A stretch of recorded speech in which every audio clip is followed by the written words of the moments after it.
This one's really big at the moment.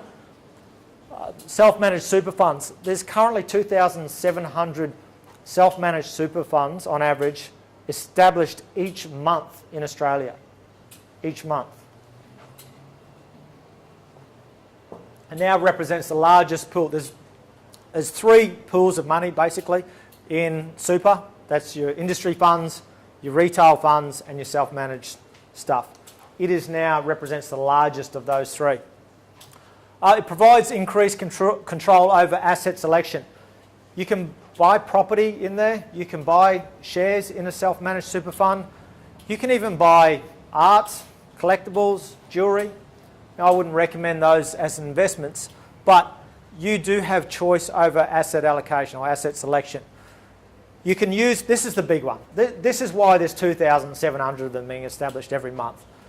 There's tons of benefits, and really I could rabbit on all night about the benefits, but this is the big one. Can use lender funding to increase asset acquisition. Most people are now using self-managed super funds to borrow to buy property inside their super, which you can do. I'll give you an example. Let's say you've got $300,000 in superannuation. You roll them all into a self-managed super fund. You can take $100,000 of it as a deposit on a house. The other $200,000 can sit in shares. The income off the shares can service the loan. Your SG contributions can service the loan. And this thing just sits in there and looks after itself. Okay, I'll talk a little bit more about that in a second. But it provides tailored insurance solutions and estate planning opportunities. You can direct future tax benefits to your family members.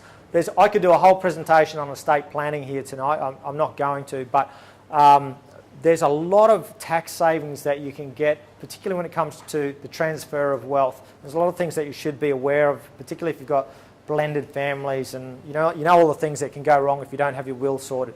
It requires a documented investment strategy, and there's penalties if you're not compliant. Just like anything else, I would suggest that you get professionals to look after it.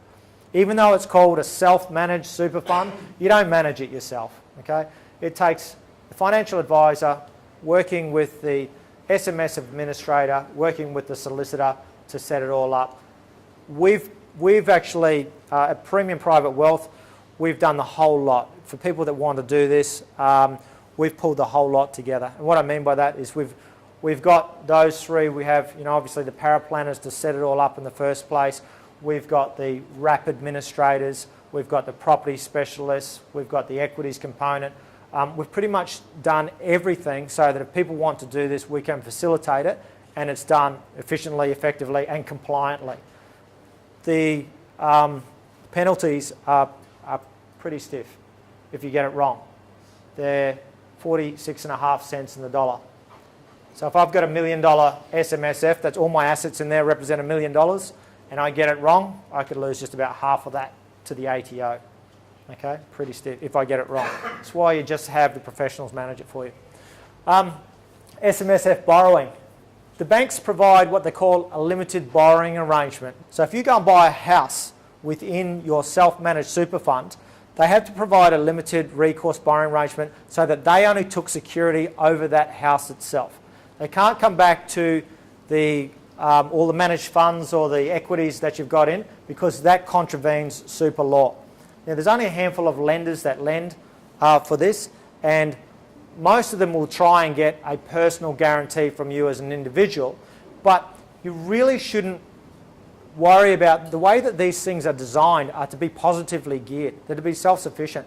As I said, when you do the maths on it, you've got your SG contributions coming in, or you've got income coming in from the equities component. The LVR is usually reduced somewhat in the first place, and so it should be positively geared with all of those things.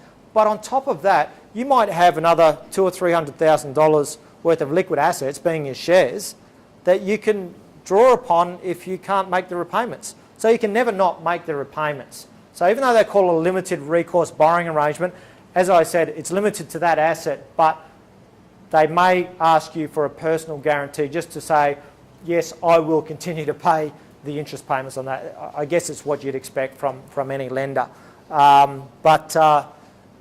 As I said, these things are designed just to look after themselves. You must be over 18, not bankrupt or convicted of a dishonesty offence. It uses, as I said, the SG contributions, the LVRs are lower, and it must be a one-price property contract. It can't be under construction. They don't deal with drawdowns, and there's a few things around what we constitute an SMSF-friendly property. Okay? This is pretty much how it works. You as an investor establish an SMSF and transfer all you might have supers lying around the place. We can bring all those together and put them into your self-managed super fund. You establish a property trust. You go to the bank and say, well, I've got 100 odd grand or whatever to throw into this. Can I get a loan? They provide you with a limited recourse loan. You then go to a vendor and say, I want to buy that house. The vendor transfers title of that house into the property trust. The bank takes security over that asset there. As I said, he can't come after this here if something goes wrong, okay, but he may take a personal guarantee over you here.